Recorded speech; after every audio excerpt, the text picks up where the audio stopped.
हिंदू ने पूछा, क्या आप हमें जबरदस्ती मुसलमान बनाएंगे? मोहम्मद बिन कासिम ने जवाब दिया, नहीं, हम तुम्हें जबरदस्ती अपना मजहब कबूल करने पर मजबूर नहीं करेंगे। हमारा दीन ऐसा है कि जब तुम उसे अमल में देखोगे तो तुम खुद अपने हाथों से उसे कबूल करने पर मजबूर हो जाओगे।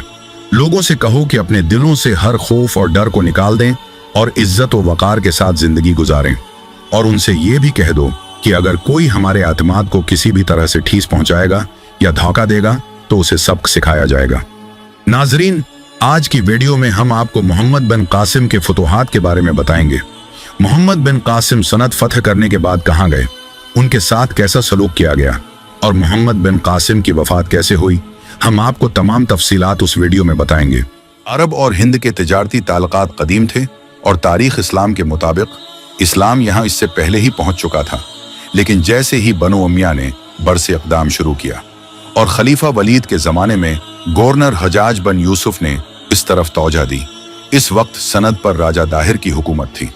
राजा दाहिर से पहले कबाल चंद्र और चच हुक्मरान थे और वो बुद्ध मत के पैरोकार थे, लेकिन राजा दाहिर हिंदू मज़हब का सख्त पैरोकार था।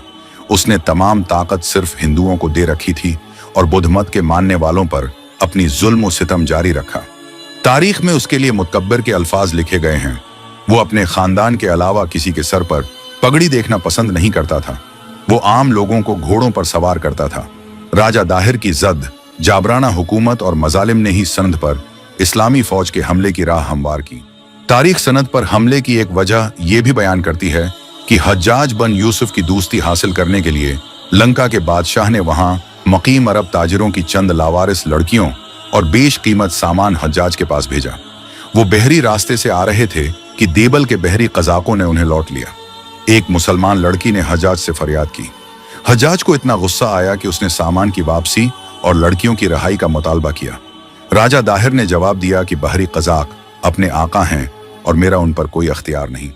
411 में हज्जाज ने मोहम्मद बिन कासिम को 12,000 की फौज देकर मकरान के रास्ते मौसम खजा में रवाना किया, जिसमें 6,000 शामी और 6,000 इराकी सिपाही थे। उसने जिंदगी भर के लिए अपनी हदायत पर अमल करने को कहा। उनकी फौज में जरार के अलावा एक संगबारी करने वाली घड़सवार खातून रूस भी शामिल थी।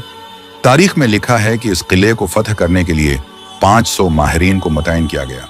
तारीख में यह भी दर्ज है कि मकामी आबादी के लोग भी मोहम्मद बिन कासिम की फौज में शामिल हो गए। इस तरह 18,000 की फौज ने दीबल के बंदरगाह पर कब्जा कर लिया। ये मुहासरा तकरीबन 1 माह तक जारी रहा।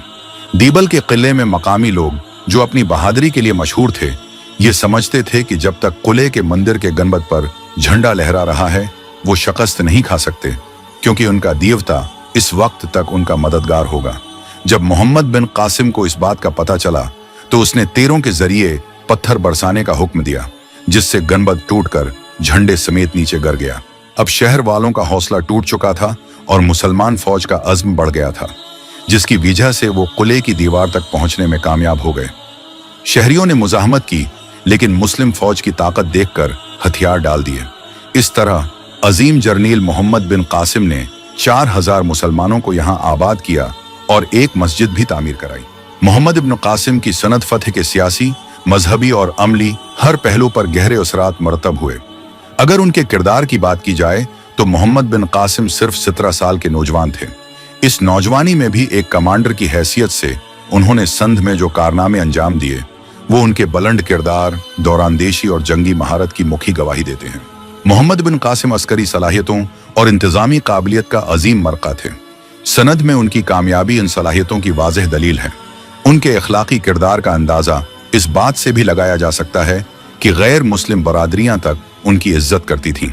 सनद के अवाम इनसे बेपनाह मोहब्बत और एहतराम रखते थे।